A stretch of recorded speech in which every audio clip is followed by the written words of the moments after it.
Hi guys, sorry to interrupt your viewing, but please subscribe to the channel and like this video. Thank you. You ever do something nice for family and get completely screwed over for it? Well, that's exactly what happened to me. I renovated my mom's apartment, spent months of my time and thousands of dollars, only for her to demand I pay even more. When I refused, I found another place to live. No big deal, right? Wrong. My spoiled brother and his wife swooped in, moved into the freshly renovated apartment, and acted like they'd won the lottery. A month later, my mom called furious, asking why I hadn't paid the rent. That's when I realized just how deep this betrayal ran, and I decided it was time for a little payback. When my mom first asked me to help fix up her apartment, I didn't hesitate for a second because, in my mind, helping family was just something you did without expecting anything in return. The apartment had been in bad shape for years, worn down from tenants who didn't care and a complete lack of maintenance. And it was obvious that without some serious work, she wouldn't be able to rent it out again anytime soon. The walls were covered in faded wallpaper that had started peeling at the edges. The kitchen cabinets were barely hanging on their hinges, and the plumbing made an awful rattling sound every time you turned on the sink. It was the kind of place that felt abandoned even when someone was living there, and I knew it wouldn't take much for it to become completely unlivable if something wasn't done soon. She had mentioned in passing that she wanted to renovate it, but money was tight, and hiring a contractor was out of the question, which is why she turned to me with that hopeful look she always used when she wanted something. If we fix it up, I could charge way more for rent. She had told me over coffee one morning, her voice dripping with excitement at the prospect of finally making some real money off the place. But I just don't have the funds right now, she added, sighing dramatically as if this situation had just fallen in her lap instead of being the result of years of neglect. I had some savings put aside, not a fortune, but enough to get started, and I figured this was a way to give back to my mom for everything she had done for me when I was younger. She had helped me out when I needed it, loaned me money for my car repairs when I was barely scraping by, covered my rent for a month when I lost my job, so this felt like the least I could do to return the favor.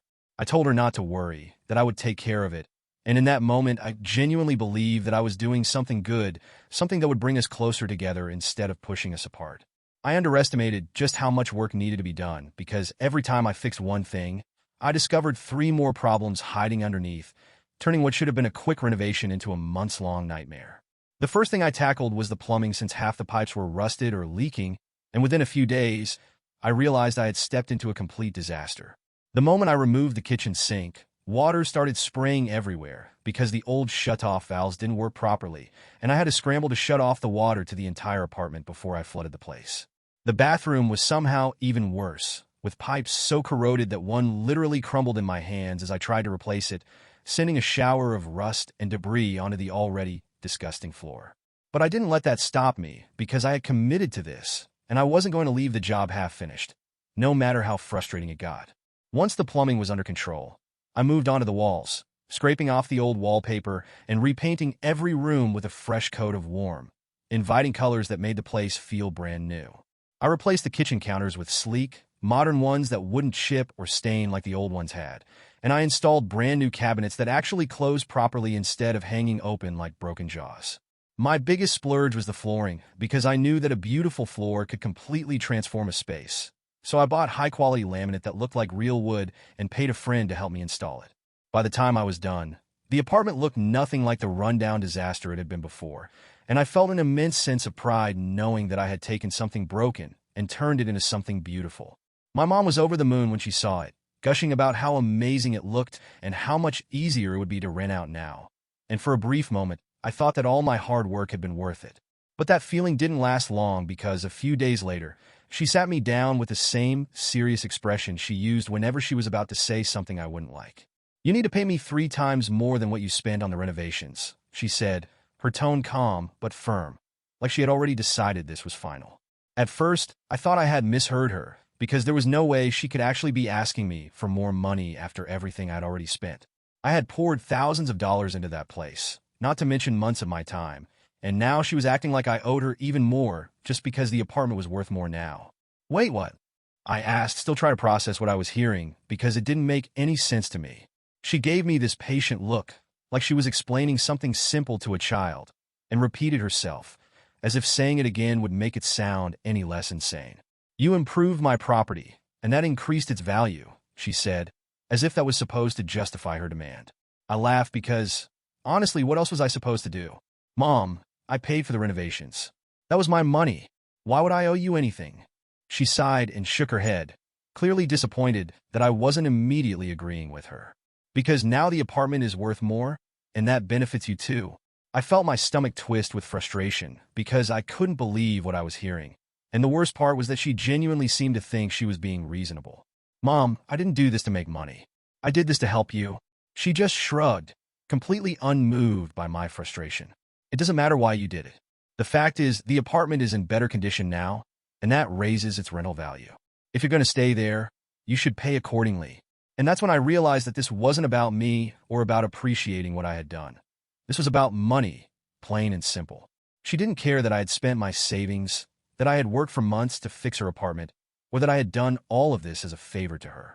All she cared about was that the apartment was now worth more, and she wanted to squeeze every last penny out of it, even if it meant taking it from me. I leaned back in my chair, suddenly feeling completely drained. No, I said simply, because there was nothing else to say. Her eyes narrowed. No, I'm not paying you a cent more than what I already put into this place. If anything, you owe me.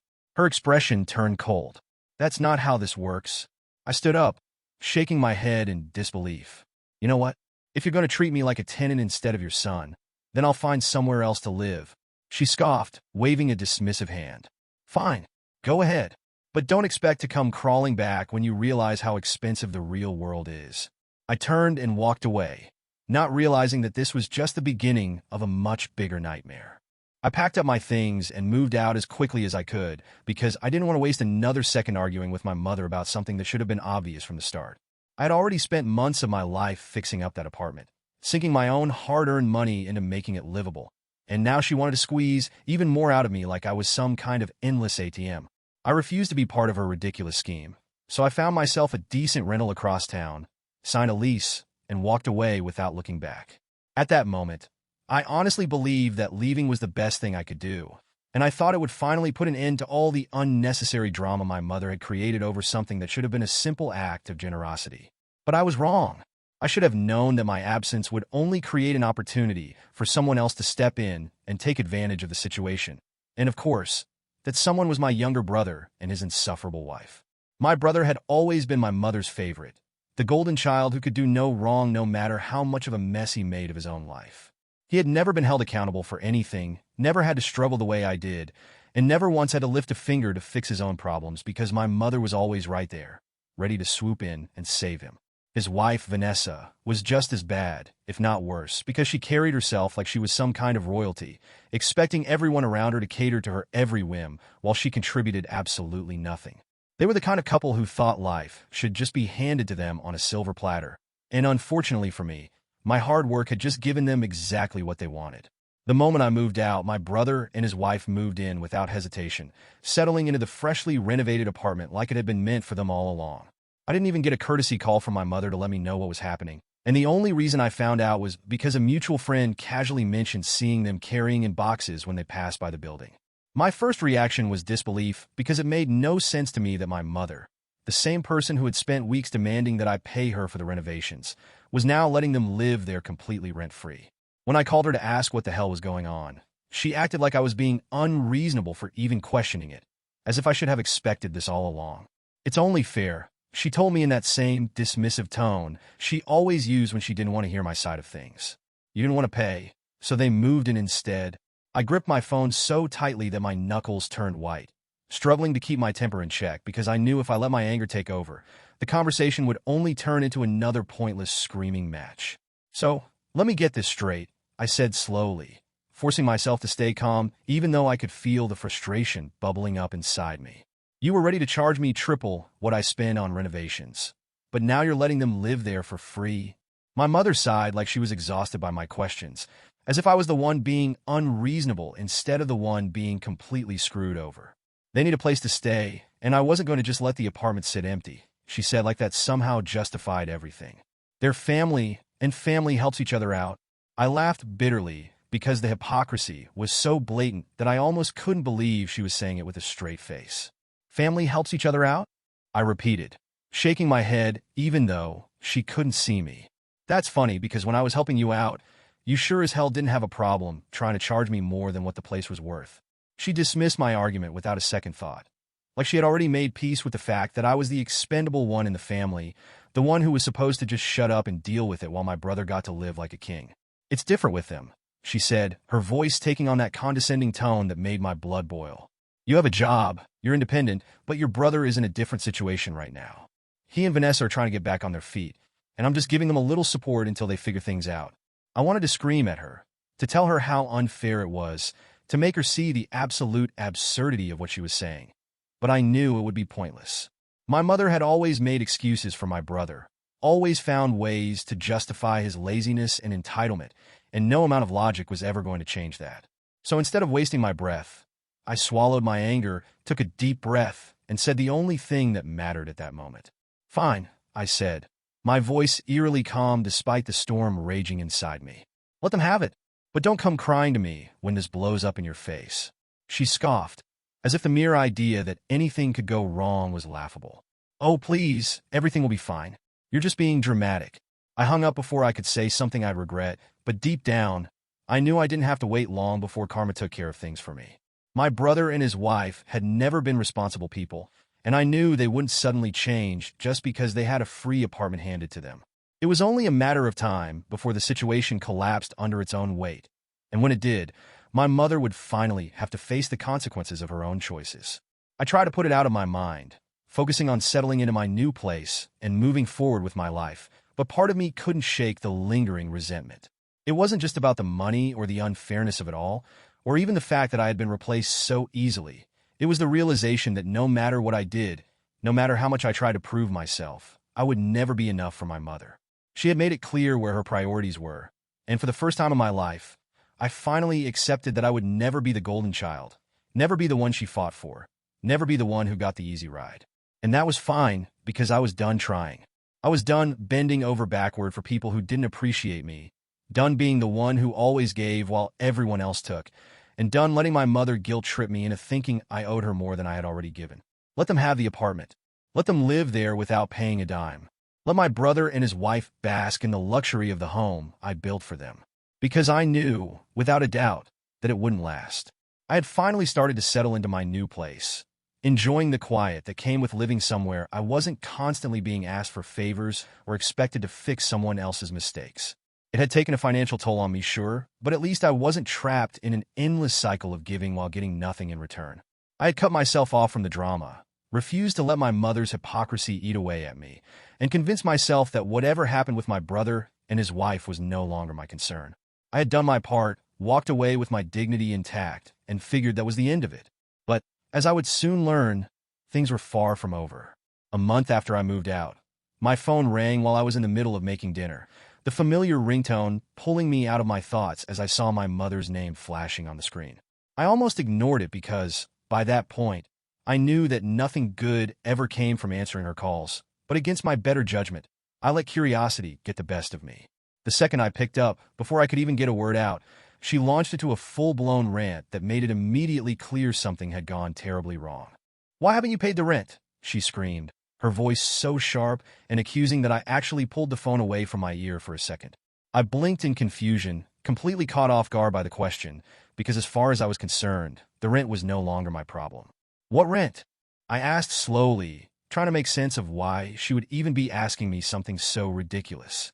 "For the apartment," she practically shrieked, as if I was an idiot for not understanding what she was talking about. "I told you, after the renovations, the rent is higher. You were supposed to cover it." I almost laughed out loud because the sheer audacity of what she was saying was so absurd that it hardly seemed real. She actually thought I was still responsible for that place, that after everything that had happened, I was just going to continue handing over money like some kind of fool. "Mom," I said, my voice laced with disbelief, "I moved out. I don't live there anymore. Why would I pay rent for an apartment I don't even live in?" She huffed, clearly irritated that I wasn't immediately agreeing to whatever ridiculous demand she was about to throw at me. "Because," she snapped, as if the answer was obvious, "you're the one who fixed it up. You're the one who put all that money into it, so it only makes sense that you help with the expenses." I ran a hand down my face, feeling my patience slipping away with every second that passed because I couldn't believe she was actually trying to pull this nonsense on me. "No," I said firmly, refusing to let her manipulate me into even considering such a ridiculous idea. I put money into that place because of you. I fixed it up for you. And then you turned around and demanded I pay even more, so I left. That was the deal. I don't owe you anything. There was a long pause on the other end of the line, and for a brief moment, I thought maybe, just maybe, she had finally realized how insane she sounded. But then she let out an exasperated sigh and hit me with something I wasn't expecting. Your brother and Vanessa aren't paying anything, she admitted, her voice suddenly laced with frustration. Not for rent, not for utilities, not for anything. I've been covering everything, and I can't afford it anymore. I closed my eyes and let out a slow breath, gripping the edge of the counter as I tried to process what she had just said. Of course, they weren't paying. Of course, they were freeloading off of her, just like they had freeloaded off of everyone else their entire lives. I had seen this coming from a mile away, had warned her this would happen, and yet she had acted like I was the unreasonable one for walking away. And now, here she was, trying to drag me back into the mess she had created because she didn't want to deal with the consequences of her own choices. So, let me get this straight, I said, my voice unnervingly calm despite the anger simmering just beneath the surface. You let them move in for free, didn't ask them for a single cent, and now that you realize they're taking advantage of you, you expect me to bail you out? She scoffed, as if I was twisting her words into something they weren't. I just thought you'd want to help, she said, her voice shifting into that guilt-tripping tone she always used when she wanted to manipulate me into doing something. I mean, after everything I've done for you. I cut her off before she could even finish that sentence because I wasn't about to sit there and let her rewrite history.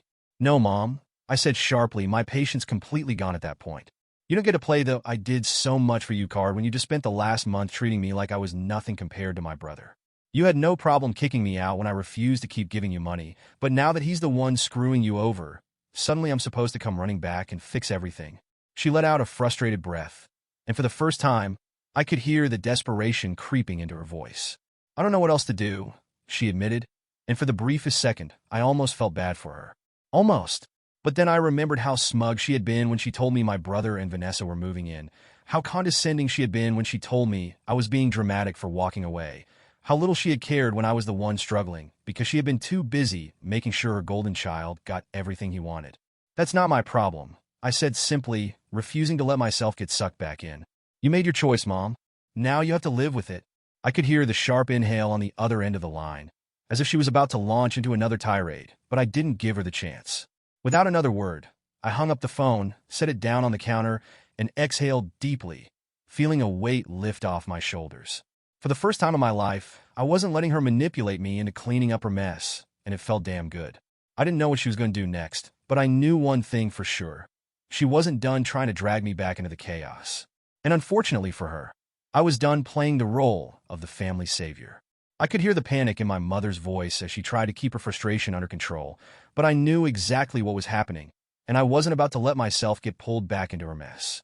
She had counted on me to keep paying, assuming that eventually I'd get tired of fighting and just give in because that was how things had always worked in our family. For as long as I could remember, I had been the one who was expected to be responsible, the one who was supposed to sacrifice and pick up the slack whenever my brother dropped the ball. But I was done playing that role, and for the first time, I wasn't going to let guilt or obligation force me into fixing something that wasn't my problem. I took a slow breath and kept my voice calm, refusing to let her manipulate me into an argument that I had no interest in having. Mom, I said evenly, making sure my words were clear and firm, since my brother and Vanessa are the ones living there. They should be the ones paying. It's not complicated. There was silence on the other end for a moment, and I could practically feel her scrambling for a way to argue with me, without outright admitting that she had made a mistake. Then, just as I expected, the excuses started pouring out as if she had been rehearsing them in her head long before she even made the call. They're going through a tough time right now, she said, her tone shifting into something softer, as if playing the sympathy card would change my mind. They just need a little help until they can get back on their feet.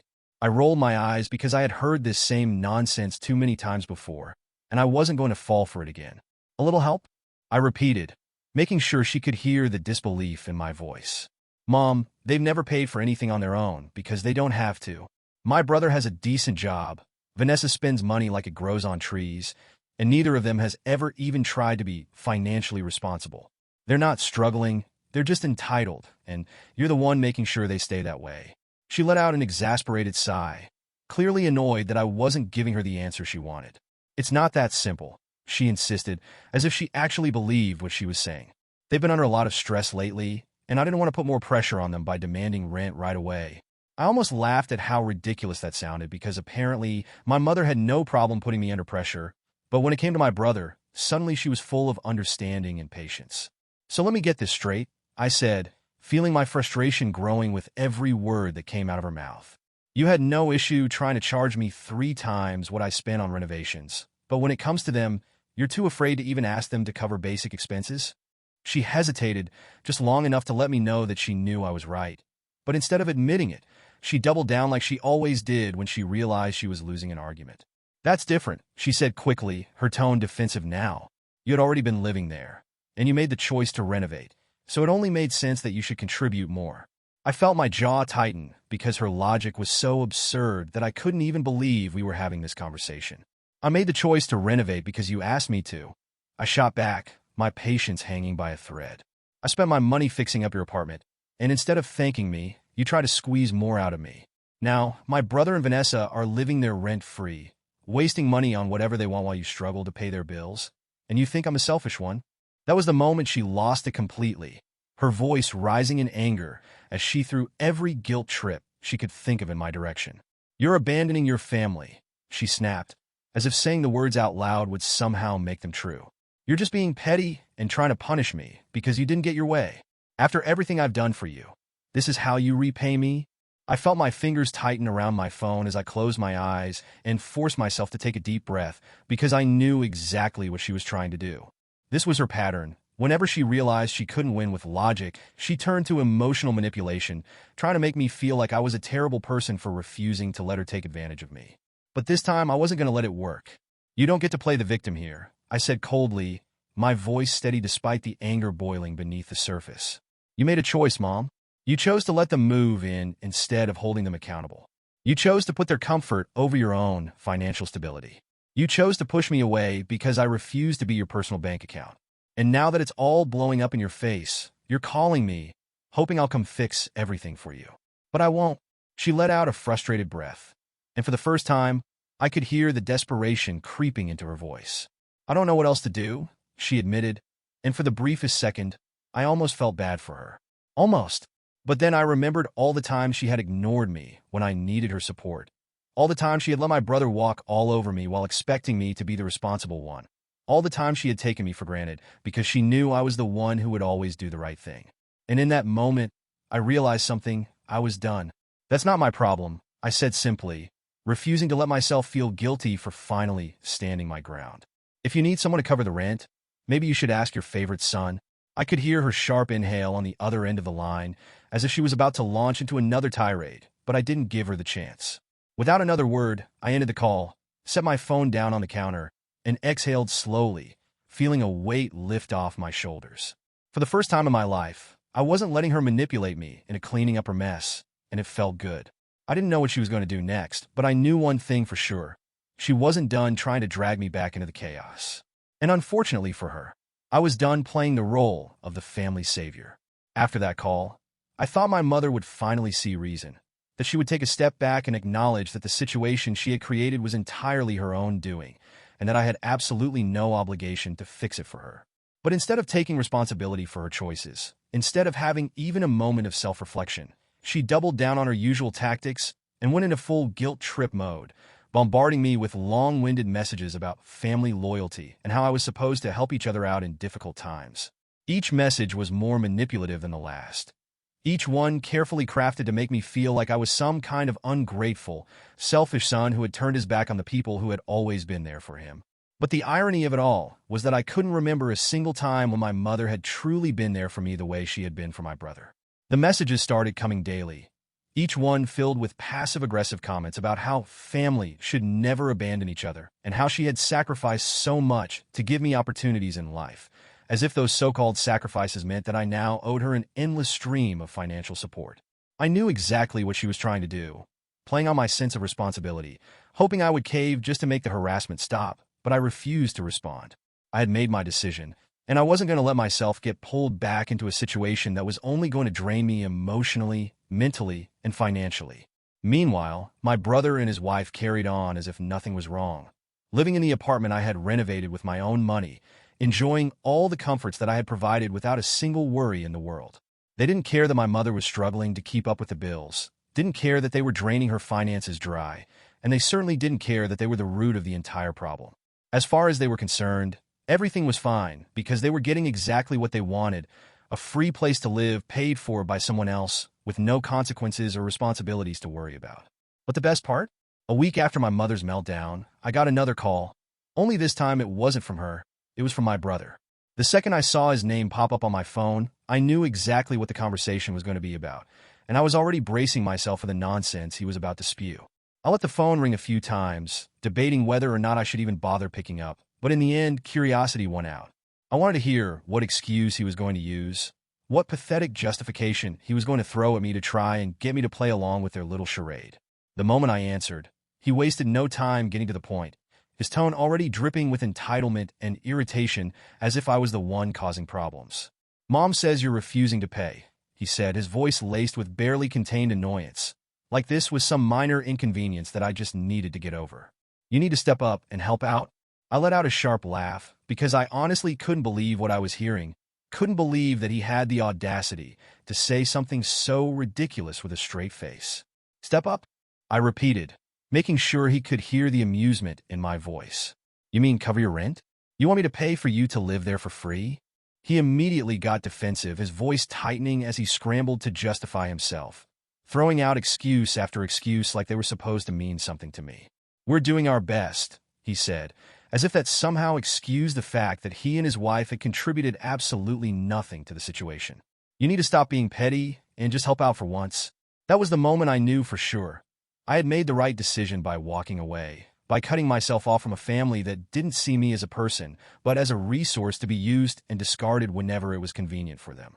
They didn't want help, they didn't want fairness, they didn't even want a reasonable solution to their problems. They wanted a free ride, a never-ending stream of financial support that they could take from without ever having to give anything in return. And for years, they had gotten exactly that from my mother, who had spent her entire life enabling my brother's laziness and entitlement, always making sure that he had everything he wanted while the rest of us had to fend for ourselves. But I wasn't playing along anymore. I had wasted enough of my time, my energy, and my money on people who only saw me as a means to an end, and I wasn't going to let them drag me back in just because they didn't want to face the reality of their own choices. "Listen," I said, keeping my voice calm, even though every part of me wanted to scream at him for being so unbelievably entitled. "You and Vanessa are grown adults.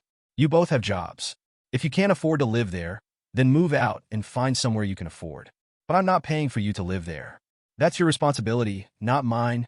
I could practically hear him clenching his jaw over the phone, like he was struggling to hold back a nasty response. But after a few seconds, he scoffed and muttered under his breath, "Unbelievable."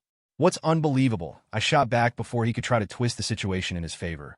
"Is that you actually think this is my problem. I didn't tell you to move in. I didn't tell you to live there for free.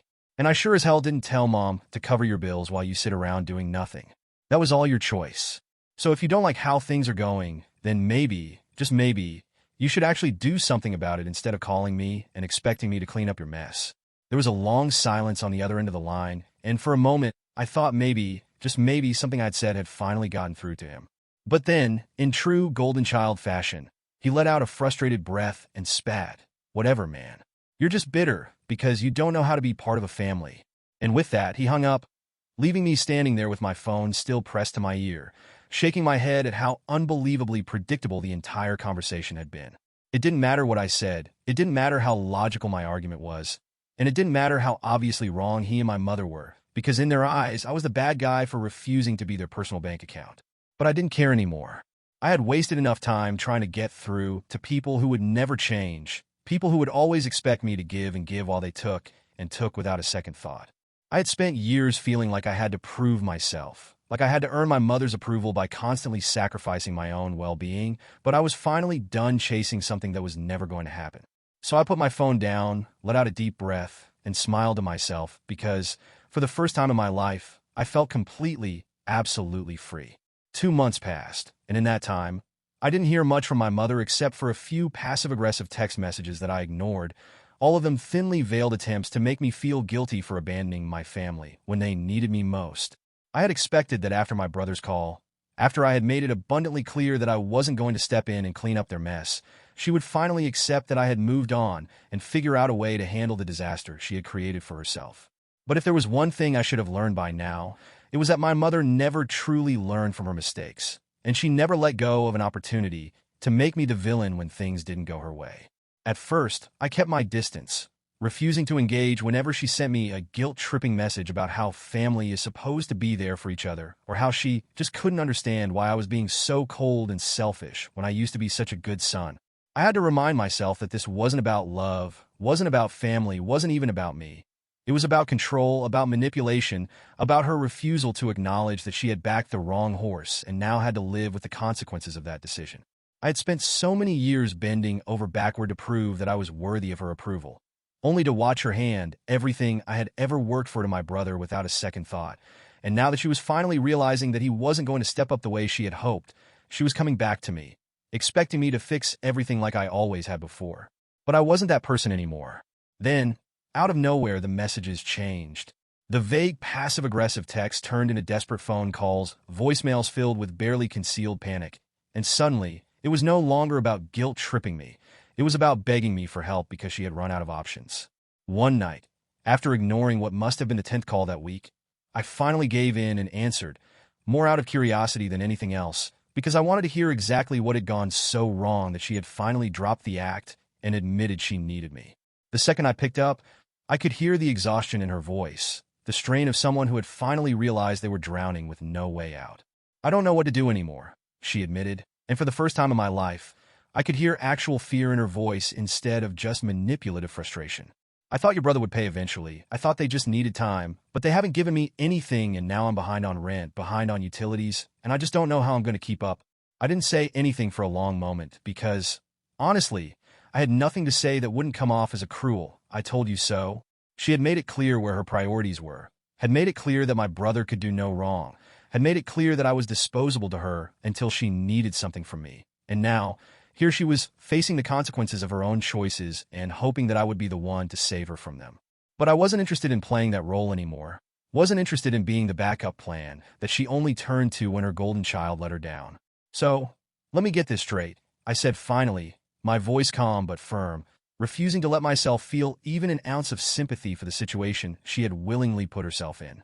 "You let them move in without paying a dime. You covered all of their expenses while they sat around doing nothing. And now, when you're drowning in debt because of it, you expect me to come in and clean up the mess they made." She sighed heavily, like she hated the fact that she even had to say the words out loud, but she knew she didn't have a choice anymore.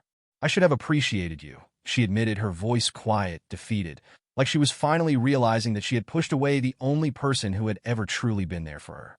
"I should have seen how much you did for me before, how much you were willing to sacrifice, but I was too focused on—" She hesitated, and I knew exactly what she wanted to say, but couldn't bring herself to admit. She had been too focused on my brother, too focused on enabling him, too focused on making sure his life was easy while taking mine for granted. But it was too late. I took a deep breath, letting the weight of her words settle over me. And for a brief moment, I let myself wonder how different things could have been if she had come to this realization sooner. If she had treated me with the same respect she had always given my brother, if she had appreciated me while I was still willing to be there for her, if she had shown even the slightest bit of gratitude instead of always expecting more from me without giving anything in return. But that wasn't how things had played out, and now, standing here on the other side of it all, I realized that I had finally reached the point of no return. "I'm done, Mom," I said simply, and I meant it in a way I never had before. "I spent years trying to earn your approval, trying to prove that I was worth just as much as my brother, but I'm not going to waste another second of my life chasing something that's never going to happen. You made your choice, and now you have to live with it." She let out a shaky breath, like she wanted to argue, wanted to tell me that it wasn't that simple. But she knew that it was. She had spent years treating me like an afterthought, assuming that I would always be there when she needed me, always be willing to clean up after the messes she and my brother made, always be willing to sacrifice myself for a family that had never truly been my family. And now that I had finally walked away, finally put myself first, finally taken control of my own life, she had no idea what to do with the realization that I wasn't coming back. I could have said more, could have rubbed it in, could have told her exactly how much she had hurt me over the years, but in the end, I didn't see the point. She knew. She had always known. She had just assumed that it wouldn't matter because, in her mind, Family was a never-ending well of patience and forgiveness, a well that she could keep draining without ever having to refill. But for me, that well had run dry. So I hung up the phone, letting the silence settle over me. And for the first time in my life, I felt completely, absolutely free. There was no anger left, no resentment, no lingering hope that she would finally change, no desperate need for her to see my worth. I had spent too many years waiting for something that was never going to happen, and now, standing here with nothing tying me to that toxic cycle anymore, I realized that I had finally chosen me over them. And it felt good.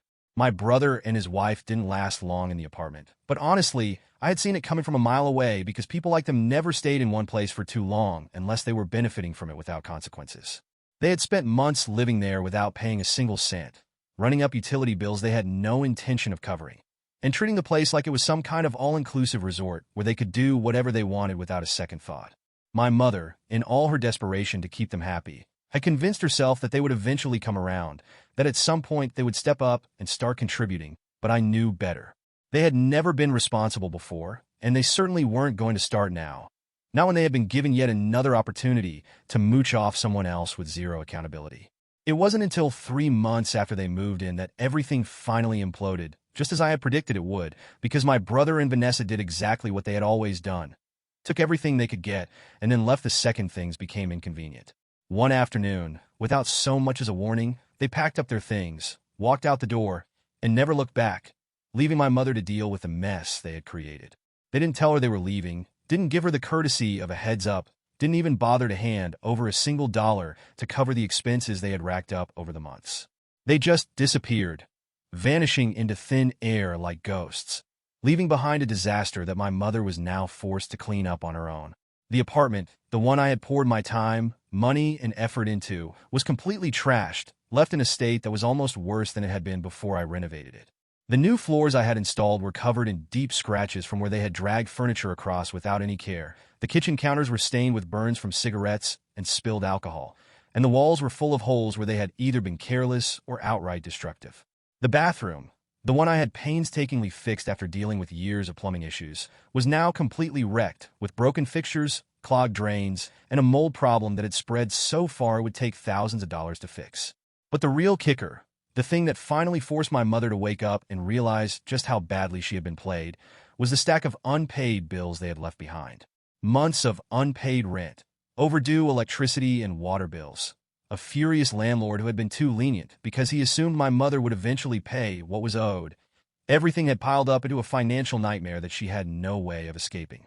My brother and Vanessa had drained her dry, taken advantage of her generosity, and then disappeared the moment she had nothing left to give, leaving her in a situation that was entirely of her own making. And for the first time, she had no one else to blame but herself. No one else to turn to for a bailout. No more excuses to hide behind.